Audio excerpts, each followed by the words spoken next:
नमस्कार दोस्तों, आप सभी का स्वागत है एक बहुत ही ज़्यादा डरावनी हॉरर कहानी में। आज की कहानी सचमुच में घटित और रूह कंपा देने वाली कहानी है। आज की भूतिया घटना एक रिया नाम की लड़की के साथ घटित है और रिया को ऐसा लगता है कि यह घटना आज ही घटित हुई है। रिया को उस आत्मा ने इस कदर बर्बाद कर दिया कि आप सोच भी नहीं सकते कि आत्मा इस कदर जा सकती है। तो चलिए बिना समय गवाए इस कहानी को स्टार्ट करते हैं।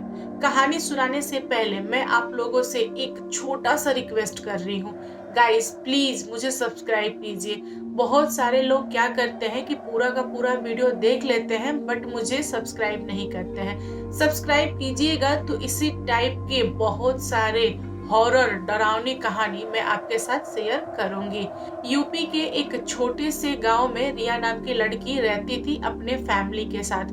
रिया की जो फैमिली थी बहुत ही ज्यादा गरीब थी और रिया के पापा किसानी करते थे। रिया सरकारी स्कूल में पढ़ती थी। रिया दो बहन और एक भाई थी। रिया अपने घर में बड़ी थी और वो आगे पढ़ना चाह रही थी, तो उसने अपने पापा को बोला कि पापा मुझे पढ़ाई करना है। तो यह बात सुन रिया के पापा बहुत ही ज्यादा गुस्सा गए और उन्होंने बोला कि कितना पढ़ेगी तू, बस कर, तुझे कल को शादी करके जाना होगा तो ससुराल में क्या बोलेंगे कि तूने तो कुछ सीखा नहीं है, तू खाना बनाना वगैरह सीख, मेरी हैसियत नहीं है तुझे पढ़ाने के लिए और अगले साल मैं तुम्हारी शादी तय कर दूंगा, तो बेहतर है कि तू घर में रह। रिया रोने लगी और घर में आई। उसने अपने माँ को सब कुछ बताया कि पापा ने ऐसा ऐसा जवाब दिया है। तो रिया की माँ बोली कि पापा ठीक ही कह रहे हैं, हम लोग गरीब हैं, हम लोग तो कैसों भी किसानी करके जीते हैं, कैसे हम तुझे पढ़ाएंगे, और तेरे बाद तेरी बहन, उसके बाद भाई, तो ये सब कुछ नहीं हो पाएगा। तो मैं सोच रही हूँ कि तेरा जो छोटा वाला भाई है बस वही पढ़ाई करे, तुम दोनों बहनों का पढ़ाई जितना भी हुआ बस रहने देते हैं। रिया को यह बात थोड़ी सी बुरी लगी कि माँ बाप मुझे पढ़ाना नहीं चाहते हैं, लेकिन रिया को ये भी समझ में आया है कि घर की जो सिचुएशन है सच में बहुत ही ज्यादा खराब है। तो रिया चुप हो गई और रिया के पापा जो थे वे फॉरेन चले गए कमाने के लिए, ताकि कमा के जब मैं रिटर्न आऊंगा तो जो कुछ भी पैसा होगा वो मैं दहेज देकर अपनी बेटी को एक अच्छे घर में शादी कर दूंगा। तो रिया के पापा जब 2 साल बाद लौटे तब तक रिया शादी करने लायक हो गई थी और रिया के पापा ने एक अच्छा रिश्ता देखा और रिया की शादी फिक्स कर दी। रिया के शादी में बहुत सारे दहेज गए, जितना भी सामान तिलक वगैरह पे चढ़ता है सब कुछ गया, लेकिन रिया को अंदर ही अंदर एक बात खल रही थी कि पापा मेरी शादी किसी भी गरीब से कर देते चलता, लेकिन मुझे पढ़ा देते, क्योंकि मुझे पढ़ने का बहुत ज्यादा शौक था, लेकिन पापा ने नहीं पढ़ाया। और जो गांव की लड़कियां होती है ना, वे अपने माँ बाप से लड़ती नहीं है, क्योंकि माँ बाप के पास बहुत सारी मजबूरियां होती हैं। माँ बाप जैसा चाहते हैं वैसी लड़कियां चुपचाप मान लेती हैं। तो रिया 12th के बाद से बिहार के एक लड़के से शादी कर ली। शादी करके रिया जैसे ही ससुराल आई, तो ससुराल आने के बाद से ससुराल वाले बिल्कुल भी रिया को पसंद नहीं करते थे। जो ससुराल वाले थे वे सिर्फ दहेज के लालच में रिया को अपने घर की बहू बना लिए। यहाँ पर रिया का जो पति था वो रिया को इसलिए पसंद नहीं करता था क्योंकि रिया इंग्लिश नहीं बोल पाती थी, उसके समाज में उठने बैठने लायक रिया नहीं थी। रिया दिखने में सुंदर थी, बढ़िया थी, और जो रिया का नेचर था काफी अच्छा था, घर का काम काज वगैरह कर लेती थी। रिया की जो लाइफ थी ना एक नौकरानी टाइप की बन के रह गई थी घर में। रिया बहुत कुछ चाहती थी अपने पति से, अपने सास ससुर से, लेकिन रिया को कोई भी भाव नहीं देता था। जिस लड़की का पति उसे प्यार नहीं करता, उसकी इज्जत नहीं करता, उसकी इज्जत उसके ससुराल में कोई नहीं करता, ये फैक्ट है। रिया चुपचाप इन सारी चीजों को बर्दाश्त कर रही थी और घर में पड़ी रहती थी। रिया के पास कोई ऑप्शन नहीं था। रिया हमेशा बस एक ही बात सोचती थी कि काश मेरे माँ बाप आज मुझे पढ़ाए होते, लिखाए होते, मैं उस लायक होती कि मैं खुद को पाल सकती थी। साथ में अपने माँ बाप को भी पाल सकती थी। लेकिन मेरे माँ बाप ने मुझे लड़की समझ के अपने घर से उठा के दूसरे के घर में फेंक दिया। रिया अपनी किस्मत पे बहुत ज्यादा रो रही थी, लेकिन रिया के पास तो कुछ था नहीं, रिया क्या करे। ऐसे ही 2-3 साल बीत गए और इन 2-3 सालों में रिया ने अपने सास ससुर, पति, देवर, ननद सबकी इतनी ज्यादा सेवा की कि सारे लोगों का दिल रिया के प्रति पिघल गया। जो पति था वह सोचने पे मजबूर हो गया कि आखिर इतनी प्यारी लड़की है, इतनी अच्छी लड़की है जो मेरे घर परिवार की इज्जत करती है, इसके साथ हम लोगों ने इतना बुरा व्यवहार किया, इसके बावजूद भी यह लड़की हमारे घर परिवार को संभाल रही है। सच में लड़की अद्भुत है। और पति ने अपनी वाइफ यानी रिया को एक्सेप्ट कर लिया। जब पति ने रिया को एक्सेप्ट किया, रिया बहुत ज्यादा खुश हो गई और रिया को ऐसा लगा कि मानो कि वह स्वर्ग में आ गई। रिया सालों से सिर्फ इसी दिन के लिए तरस रही थी। फाइनली माता रानी की दया हुई और रिया का जो घर परिवार था वो बस गया। रिया की लाइफ एकदम मस्त चल रही थी। रिया कुछ महीनों बाद प्रेग्नेंट हुई। रिया को जैसे ही गुड न्यूज मिला, रिया बहुत ज्यादा खुश हो गई। उसको ऐसा लगा ना कि समझो कि मैं स्वर्ग में हूँ और स्वर्ग की मैं परी हूँ। दोस्तों, रिया की प्रेगनेंसी की बात जैसे ही रिया के मैके में पता चला तो रिया की जो माँ थी बहुत ज्यादा खुश हुई और उन्होंने अपनी बेटी से मिलने का प्लान बनाया। रिया की माँ सोच रही थी कि अपनी बेटी के लिए मैं क्या लेके जाऊं। पहली बार तो मेरी बेटी ने गुड न्यूज दिया है और मेरा फर्स्ट टाइम हो रहा है बेटी के यहाँ जाके, तो कुछ तो सोना या चांदी लेके जाना ही पड़ेगा, वरना उसके ससुराल वाले क्या सोचेंगे।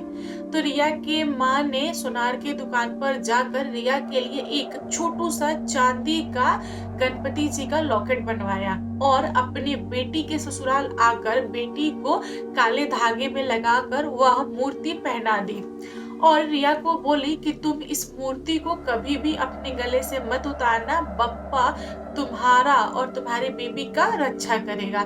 तो रिया ने माँ के तोहफे को अपने सीने से लगा लिया और वो हमेशा गले में पहन के रहती थी। दोस्तों, रिया का 6ठा प्रेगनेंसी चल रहा था और रिया ने जो लॉकेट गले में पहन रखा था वह लॉकेट एक दिन रिया के गले से गिर गया और टूट गया। रिया ने जब देखा कि मूर्ति टूट गई, छोटी सी तो थी ही, फिर रिया बहुत ही ज्यादा टेंशन में आ गई। उसने सोचा कि मेरी माँ ने बोला है इसको पहन के रखने के लिए, लेकिन अभी मैं क्या करूँ, ये तो टूट गया। एक काम करती हूँ, इसको मैं अलमीरा में रख देती हूँ, जब पति आएंगे ऑफिस से तो मैं उनको दे दूंगी और वे इस मूर्ति को बनवा लाएंगे, देन मैं फिर से पहन लूंगी। तो रिया ने मूर्ति रख दिया और मूर्ति रखने के बाद से वह भूल गई, वह मूर्ति को बनवाने के लिए नहीं दी। रिया जैसे ही रात में सोई, उसको बहुत ही बुरा सपना आया, जैसे कि कोई आकर उससे उसका बच्चा मांग रहा है और बोल रहा है कि बच्चा दे दो। रिया समझ नहीं पाई कि मांगने वाला कौन है, क्योंकि परछाई दिख रहा था। परछाई से यह क्लियर नहीं हो रहा था कि वो लड़का है या लड़की है। रिया ने पूछा कि तुम कौन हो, क्यों मांग रहे हो मेरे बच्चे को, मैं क्यों दूं अपना बच्चा, ये तो मेरा बच्चा है ना, मैं नहीं दूंगी। जो परछाई थी वो रिया के पास आई तो रिया को ऐसा महसूस हुआ कि कोई औरत है जो उसके बेबी को जबरन उससे छीनने की कोशिश कर रही है। रिया बोली कि नहीं, मैं अपने बच्चे को नहीं दूंगी, तुम कौन हो, तुम बताओ मुझे, तुम यहाँ से चले जाओ वरना अच्छा नहीं होगा, मैं तुम्हारे साथ अच्छा नहीं करूंगी।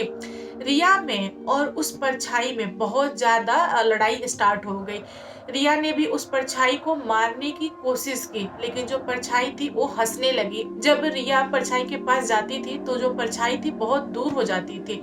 रिया एकदम पसीने पसीने, और रिया की आंख खुली तो वह बहुत ही ज्यादा डर गई थी, घबरा गई थी और रिया के पति बगल में ही सोए थे। रिया ने जब अपने पति को देखा तब अपने पति के गले लग के सो गई।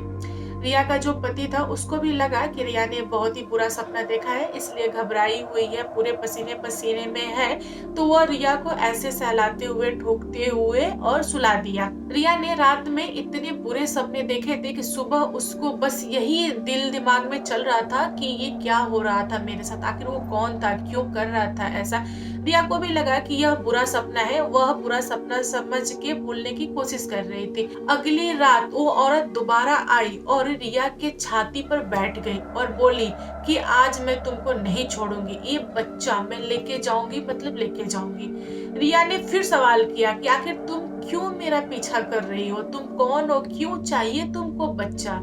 तो उस औरत ने बोला कि ये तो मैं नहीं बताऊंगी, मुझे बस आदेश दिया गया है कि इस बच्चे को लेके जाने का, तो मैं इस बच्चे को लेके जाऊंगी। रिया ने बहुत तेज उस औरत को झटकार दिया। जो औरत थी थोड़े दूरी पे जाके गिरी और औरत में और रिया में फिर से लड़ाई स्टार्ट हो गई। जो रिया थी वो औरत को मारने की कोशिश कर रही थी, लेकिन जो औरत थी ना वो बहुत ही दूर दूर हो जा रही थी। रिया ने बहुत ही ज्यादा गंदी गंदी गालियां देना स्टार्ट कर दिया और अपना पेट ऐसे पकड़ लिया, दबा के पकड़ लिया, ताकि वो औरत इस बच्चे को पकड़ ना पाए। उस रात भी रिया डर के उठी और अपने पति को उठाई और बोली कि देखिए मुझे बहुत ज्यादा डर लग रहा है और मुझे टॉयलेट लगी है, मैं जा नहीं पा रही हूँ अकेले, क्या आप मेरे साथ वॉशरूम चलेंगे। तो पति बोला कि तुम भी गजब हो यार, इतना दिन तो तुम अकेले जाती थी, आज रात में तुमको मेरे साथ क्यों जाना है, चली जाओ ना प्लीज। रिया लगी रोने, बोली कि नहीं मैं अकेले नहीं जा पाऊंगी और मुझे बहुत तेज का प्रेशर आया है, एक काम कीजिए ना, आप मेरे साथ चलिए। तो रिया का पति उसको वॉशरूम लेके गया, बोला कि ठीक है, और उधर से वॉशरूम से ला के रिया को सुला दिया। रिया को नींद नहीं आ रही थी, वो बार बार गेट की तरफ देख रही थी। उसको ऐसा लग रहा था कि वो औरत गेट के पास खड़ी होकर झांक रही है और मुस्कुरा रही है और बोलना चाह रही है कि बेटा तुम कब तक बचोगी, तुम्हारा बच्चा आज नहीं तो कल मैं लेके जाऊंगी, मतलब लेके जाऊंगी। तो रिया रात भर जगी रही, वो डर के मारे सोई नहीं। उसको लगा कि मैं सोऊंगी तो आके मेरा बच्चा लेके जाएगी, जबकि बच्चा 6 महीने का था और वो भी पेट में था। दोस्तों रिया इतनी ज्यादा डरपोक थी कि वह अपने सास ससुर, अपने पति, किसी को भी यह घटना नहीं बता रही थी। वो एकदम से शांत थी। फिर अगले रात रिया को नींद नहीं आ रही थी, उसको बहुत बेचैनी थी। उसको ऐसा लग रहा था कि आज मैं सोऊंगी तो जरूर कोई ना कोई आएगा और मेरे बच्चे को मांगेगा। तो रिया इस डर में जगी रही। रिया कब तक जगती। प्रेगनेंसी में ऐसा होता है दोस्तों कि औरतों को बहुत ज्यादा नींद आती है। रिया डरते डरते सो गई और रिया जैसे ही सोई उसको ऐसा महसूस हुआ कि कोई है जो मेरे पास आकर मेरे बच्चे पर नजर गड़ाया हुआ है और अपने ऐसे हाथ बढ़ा रहा है मेरे बच्चे को लेने के लिए। रिया सपने में उस इंसान से लगी लड़ने, और इस बार जो बच्चा लेने आया था वह औरत नहीं थी, वह एक आदमी था। पहले तो धुआं के रूप में दिखा, फिर बाद में जैसे जैसे एकदम पास आया रिया का, उसका चेहरा रिया को दिखने लगा। एक लंबा सा चौड़ा सा बहुत ही सुंदर आदमी था और वो रिया के पास आके बोला कि एक काम करो, तुम इस बच्चे को दे दो, इसको मैं लेके जाना चाहता हूँ। रिया लगी रोने और उसको ऐसे हाथ जोड़ के बोली कि प्लीज मत ले जाइए, ये मेरा बच्चा है, क्यों आप ऐसा कर रहे हैं, मैं इसको नहीं जाने दूंगी, आपको कुछ और चाहिए कुछ और ले लीजिए, लेकिन मेरे बच्चे को मत लीजिए मुझसे। जो सपने में आया था वह बोला कि नहीं, मुझे सिर्फ और सिर्फ तुम्हारा बच्चा चाहिए, तुम बच्चे को दे दो, मैं तुम्हारे साथ कुछ भी नहीं करूंगा, तुम्हारे घर परिवार के साथ भी कुछ भी नहीं करूंगा, मुझे तो सिर्फ बच्चा चाहिए और मैं इसको लेके जाऊंगा। रिया उस इंसान से बहुत ज्यादा लड़ने की कोशिश कर रही थी, फिर भी रिया की हार हुई। जो इंसान रिया के सपने में आया था उसने रिया के पेट में ऐसे चींटी काट लिया। चींटी काटने के बाद से रिया को दर्द स्टार्ट हो गया। रिया लगी छटपटाने, और रिया जो छटपटा रही थी ना वो सचमुच में छटपटा रही थी। उसका पति उठा और बोला रिया को कि क्या हुआ है, तुम ऐसा क्यों व्यवहार कर रही हो। रिया का जब आंख खुली ना तो उसने देखा कि पूरा जो बेड था ना वो ब्लड ब्लड ब्लड हो गया था। फिर रिया को समझ में आ गया कि जो मेरा बच्चा था वो अब नहीं रहा, उसको वो इंसान लेके चला गया। रिया सर पीट पीट के रोने लगी। इतना सब कुछ हो जाने के बाद से भी रिया ने अपने पति को कुछ भी नहीं बोला। रिया के पति को लगा कि कोई प्रॉब्लम हो गया है, तभी तो इतना ज्यादा ब्लीडिंग हुआ है। तो उसने क्या किया कि डॉक्टर के पास रिया को लेके गया। तो डॉक्टर ने बताया कि अब आपका बच्चा इस दुनिया में नहीं रहा। डॉक्टर ने रिया के पति को बोला कि रिया को आप हॉस्पिटल में छोड़ दीजिए, 2-4 दिनों के बाद रिया जब सही हो जाएगी फिर हम लोग डिस्चार्ज कर देंगे, फिर आप लेके जाइएगा अपनी वाइफ को। तो पति ने बोला कि ठीक है। रिया 4-5 दिनों बाद जब घर पे आई तो उसको बहुत ज्यादा पछतावा हो रहा था कि ये गलती मुझसे हो गई, मुझे नहीं करना चाहिए। तभी अचानक से रिया को याद आया कि अरे माँ का जो लॉकेट था जो मुझसे टूट गया था उसको तो मैंने अलमीरा में रख दिया था। जब तक लॉकेट मेरे गले में था तब तक मुझे कुछ नहीं हुआ, जब लॉकेट टूट गया उसके बाद ही क्यों हुआ। रिया को ना ये बात बहुत ज्यादा खलने लगी। उसने खुद को दोष देना स्टार्ट कर दिया कि मेरी बेवकूफी, मेरी गलती, तभी जाके ये चीज हुआ है।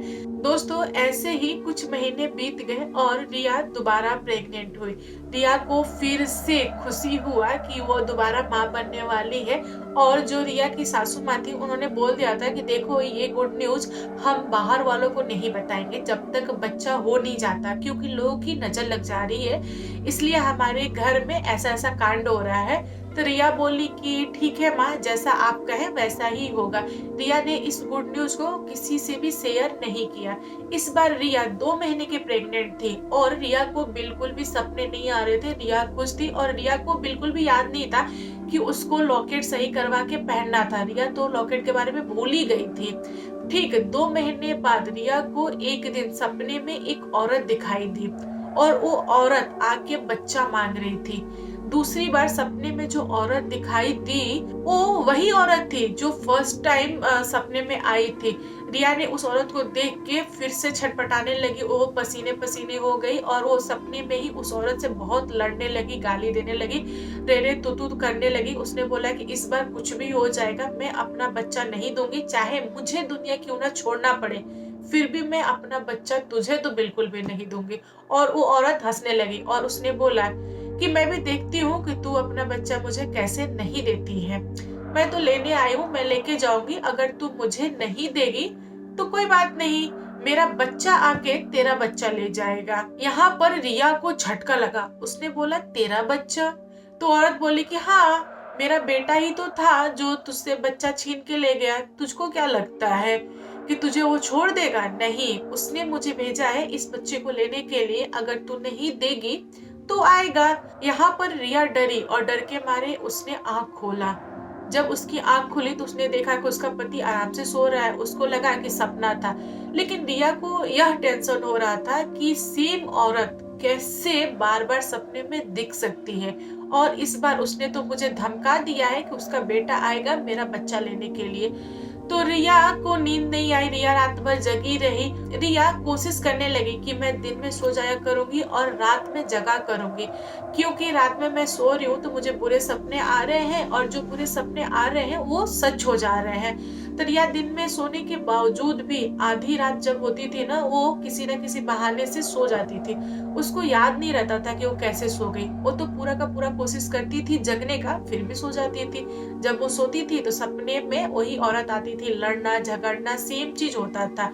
उसके बाद उस औरत का बेटा आया और उस इंसान ने उस बच्चे को अपने साथ लेके गया। रिया उस इंसान की शक्ल नहीं भूल पा रही थी। ये घटना 2 बार घटित हुई, लेकिन रिया ने अपने पति को नहीं बताया, अपने सास को नहीं बताया। वो सोच रही थी कि सासू माँ को मैं ये चीज बताऊं, लेकिन उसके अंदर ना इस बात का डर था कि मेरी जो सासू माँ है वो तो बोल देंगी कि तू भूत प्रेत अपने गांव से लेके आई है, अपने मैके से लेके आई है। रिया की जो सास थी ना वो बहुत ज्यादा अच्छी नहीं थी। दोस्तों यहाँ पर रिया के पास कोई ऑप्शन नहीं था चुप होने के सिवा। रिया फिर चुप हो गई। ऐसे ही 2 बार और घटना घटित हुई। टोटल रिया ने अपने 4 बच्चे खो दिए। इस बार रिया ने फैसला ले लिया था कि चाहे कुछ भी हो जाए, इस बात को मैं किसी न किसी को बता के रहूंगी। ऐसे इंसान को बताऊंगी जो यह बात किसी से शेयर ना करे और मुझे इन सारी चीजों का हल लाके दे। रिया अपने मैके गई हुई थी और उसने अपनी माँ को रोती हुए ये सारी की सारी घटना बता दी। रिया की माँ ने जब यह सब कुछ सुना, उनके रोंगटे खड़े हो गए। उन्होंने बोला कि तू पागल है क्या? तू पहले क्यों नहीं बताई? तू पहले बताती तो मैं तुझे कुछ बताती। हाँ, सचमुच में भूत प्रेत वगैरह होते हैं। मुझे ऐसा लग रहा है कि तेरे बॉडी पे कुछ तो है जो तुझे परेशान कर रहा है। आखिर वो इंसान कौन है? क्या चाहता है तुझसे? वो बार-बार सिर्फ प्रेगनेंसी में आके ही क्यों तेरा बच्चा ले जा रहा है? तो रिया की माँ बोली कि तू ठहर, मैं किसी तांत्रिक से दिखाती हूँ। रिया की माँ ने ना पंडित और तांत्रिक दोनों से दिखाया, फिर भी कोई हल नहीं मिल पा रहा था। रिया की माँ को पता चला कि एक बहुत ही दूर काफी जानकार तांत्रिक है जो एक बार में सारे के सारे प्रॉब्लम्स पकड़ लेता है। रिया की माँ रिया को लेकर उस तांत्रिक के पास गई और तांत्रिक के चरणों में गिर के बोली कि बाबा देखिए, मेरी बेटी के साथ कुछ भी अच्छा नहीं हो रहा है। यहाँ पर तांत्रिक बोल पड़ा कि हाँ, आपकी बेटी के साथ बहुत बुरा हुआ है। इसने 4 बच्चे खोए हैं और एक औरत आती है पहले मांगने के लिए, उसके बाद उसका बेटा आके ले जाता है।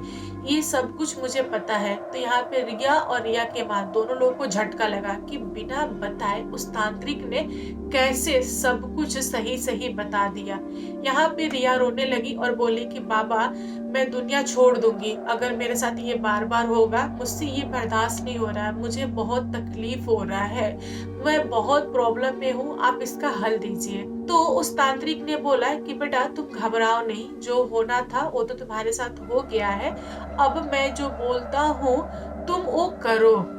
तो रिया बोली कि हाँ बाबा, मैं सब कुछ करूंगी। तो जो तांत्रिक था उसने रिया को मोर के पंख से झाड़ा, ऊपर से नीचे तक झाड़ा। उसके बाद रिया के सर पे हाथ रखा। फिर रिया को ऐसा लगा कि वो बहुत ही ज्यादा हल्की हो गई है। कुछ उसके बॉडी पे था जो उड़ गया और रिया हल्की हो गई। रिया को 2 मिनट तक कुछ भी याद नहीं, वो सब कुछ भूल गई थी। सामने कौन बैठा है, बगल में कौन है, रिया बस लोगों को देख रही थी। 2 मिनट बाद रिया को याद आया कि अरे ये तो मेरी माँ है, ये तांत्रिक है, ये है, ये वो है। फिर रिया ने पूछा अपनी माँ से कि माँ, मैं यहाँ पे क्या कर रही हूँ? तो रिया की माँ ने रिया को सारी की सारी कहानी बताई। दोस्तों, ये सब कुछ जानने के बाद से रिया ने तांत्रिक से पूछा कि बताइए मुझे, आखिर कौन है, क्यों कर रहा है ये सब कुछ मेरे साथ? मैंने तो कभी भी किसी का कुछ भी नहीं बिगाड़ा। तब तांत्रिक ने बताया कि देखो बेटा, टाइम रहते हुए तुम मेरे पास आ गई तो तुम बच गई। तुम्हारा जो पीछा कर रहा था वो कोई नॉर्मल आत्मा नहीं, वह एक प्रेत था। जो प्रेत होते हैं बहुत ही ज्यादा जिद्दैल और ताकतवर होते हैं। प्रेत से बच पाना बहुत ही मुश्किल होता है। फिर रिया ने पूछा कि आखिर मेरे साथ ही क्यों, क्या चाहता था वो प्रेत आत्मा मुझसे? तब तांत्रिक ने जवाब दिया कि जिस प्रेत को मैंने अपने कैद में लिया हुआ है वह बहुत ही विशाल, बहुत पुराना प्रेत आत्मा है और वह बोल रहा है कि तुम्हारी शरीर की खुशबू उसको पसंद आ गई, तुम्हारा ताजा ताजा खून उसको पसंद आ गया। वह चाह रहा था तुम्हें और तुम्हारे बच्चे को एक ही साथ इस दुनिया से मुक्त करने का, बट उसने ऐसा नहीं किया। वह सिर्फ और सिर्फ तुम्हारा बच्चे का ब्लड लिया। जानती हो क्यों? क्योंकि उसका मानना था कि तुम जिंदा रहोगी तो फिर से बच्चा करोगी और जब तुम दोबारा बच्चा करोगी वो दोबारा तुम्हारा बच्चा ले जाएगा। उसको ना ब्लड की लत लग गई थी, उसके मुंह खून लग गया था। यह सब कुछ सुन रिया रोने लगी, छाती पीट पीट के रो रही थी। रिया की माँ भी रोने लगी। तांत्रिक बहुत ही ज्यादा गुस्सा गया था उस प्रेत आत्मा पर और उसने बोला कि बेटा तुम घबराओ नहीं, मैं इस प्रेत आत्मा का वह हाल करूंगा कि ये भी क्या याद रखेगा। यह प्रेत आत्मा और इसकी माँ दोनों ने मिलकर तुमको बहुत सताया है, बहुत ज्यादा सताया है। फिर रिया पूछी कि आखिर ये लोग कब से मेरा पीछा कर रहे हैं, मुझे तो कभी भी महसूस नहीं हुआ। तब तांत्रिक ने बताया कि देखो बेटा, यह तुम्हारे पीछे बहुत दिनों से था। जब तुम्हारी प्रेगनेंसी का न्यूज आया था तभी ये तुम्हारे पीछे लग गए थे, क्योंकि तुम्हारी स्मेल हो रही थी ना इन लोगों को। लेकिन ये चाहकर भी तुम्हारा कुछ नहीं बिगाड़ पा रहे थे, क्योंकि तुम्हारे पास एक छोटा सा लॉकेट था भगवान जी का और वह तुम्हारी रक्षा कर रहे थे। और बाद में हुआ क्या, लॉकेट टूट गया और इन लोगों ने तुम पे अटैक बोल दिया। उसके बाद की तो तुम जानती हो सब कुछ। फिर तांत्रिक ने बोला कि जाओ बेटा, आज के बाद से तुम्हारा कोई भी कुछ भी नहीं बिगाड़ पाएगा। इस ताबीज को तुम पहने रखो अपने साथ, और जो मूर्ति है भगवान की उसको भी पहनो। आगे तुम्हारे साथ सब कुछ अच्छा होगा और इन माँ बेटों को तो मैं देख लूंगा। वहां से रिया ने तांत्रिक को बहुत बहुत धन्यवाद बोला और उसके बाद वह अपने मैके आई। और रिया की माँ दोनों लोगों ने मिलकर फैसला लिया कि ससुराल वालों को हम ये चीज नहीं बताएंगे, क्योंकि इस पर हर एक इंसान विश्वास नहीं करेगा। और रिया ने सही अनुमान लगाया था कि उसकी सास बोल सकती थी कि तुम भूत प्रेत मैके से लेके आई हो, तो रिया डर के मारे अपनी सास को नहीं बोली। रिया बोली कि जब सब कुछ सही हो गया है माँ, तो आगे हम लोग खुशी खुशी रहेंगे। इस बात को हम लोग अपने तक रखें तो बेहतर है। आज की कहानी सचमुच में बहुत ही ज्यादा दर्दनाक और रूह कपा देने वाली कहानी थी। जब मैंने सुना ना, मेरे रोंगटे खड़े हो गए। तो आप लोग बताइए, आप लोग को यह कहानी कैसी लगी? कहानी पसंद आए तो लाइक एंड शेयर कीजिएगा, और मेरे चैनल पे न्यू न्यू आए हो तो चैनल को सब्सक्राइब करना। Thank you, bye bye.